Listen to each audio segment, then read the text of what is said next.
transitional stages go, though, Cambridge to London with a finish on the Mall isn't bad.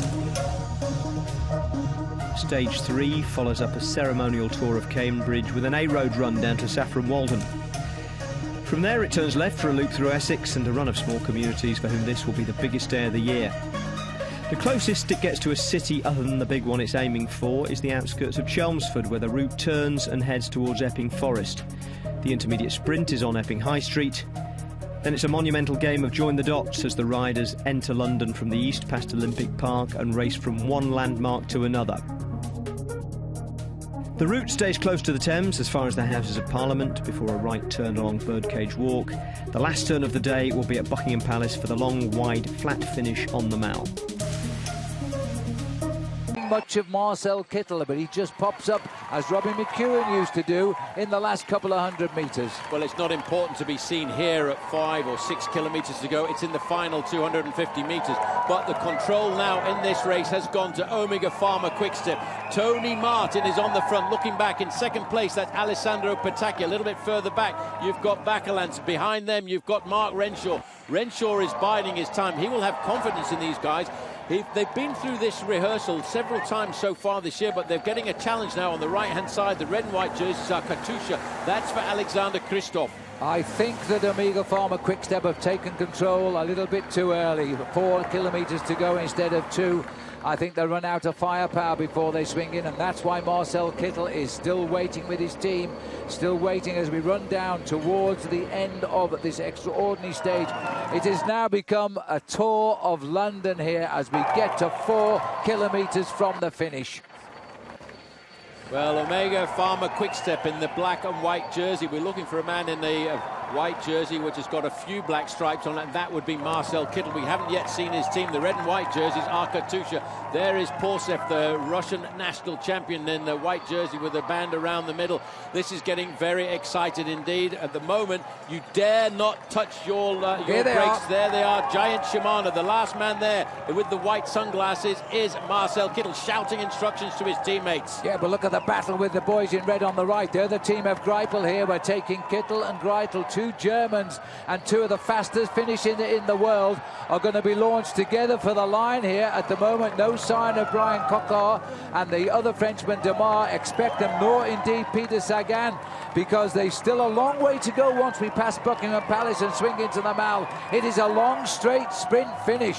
Yes, but look at that on the left-hand side. That is Alessandro Petacchi, 40 years of age, a great sprinter, more than 150 victories to his career. Now he's looking to set this up for the Australian rider, Mark Renshaw.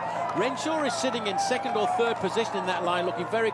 On his wheel, it's Arnaud Démare, the French national champion. The sprinters are all licking their lips, licking their chops at the moment, waiting for the moment. But they've got to bide their time. You've got to stay in the slipstream. You daren't go to the front too early, because if you do, you'll use too much energy. You need to have all of that explosive energy in the last 100 metres. Well, I think he's just had it, Paul, because Petacchi's got out of that one. He get too early to the front. We're now beginning to turn away from the Thames into Great George Street. We'll run down the back of St James's Park, then we'll swing into the Mall. Then it's about 800 metres down to the finishing line.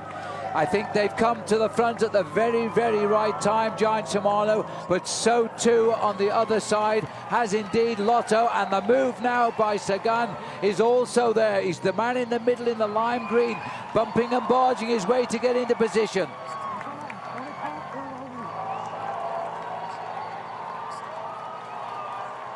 Well, if you're in the top of the tower there, you'd have a nice view about 94 metres down. There's been a crash in the back of the bunch. They've looked over the shoulder, but they've just checked to see where Kittel is.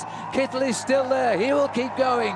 It's important to ride near the front. I just noticed Simon Gerrans mixing it up at the front end of the main field. Everyone looking round to see, is my sprinter still here? Is the man that I'm trying to lead out on his wheel? Peter Sagan is definitely there in that green jersey, the leader of the points competition. Giant Shimano now are looking for that red kite that will indicate to them there's 1,000 metres to go. Mark Renshaw is not too far away. There is Arnaud Démare. Coquard is being brought to the front here by Retzer. Retzer on the far right. The little man behind him is Coquard.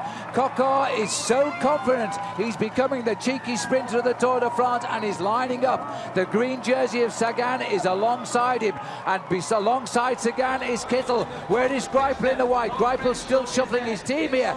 Inside the 1 kilometre to go. We turn into the finishing straight. There is the finish on the next turn right. We're underneath Buckingham Palace now. What a crowd. It could be the end of the Olympic road race, this, but it isn't. It is the Tour de France coming to rest after 3 days in England. We line up for the finish.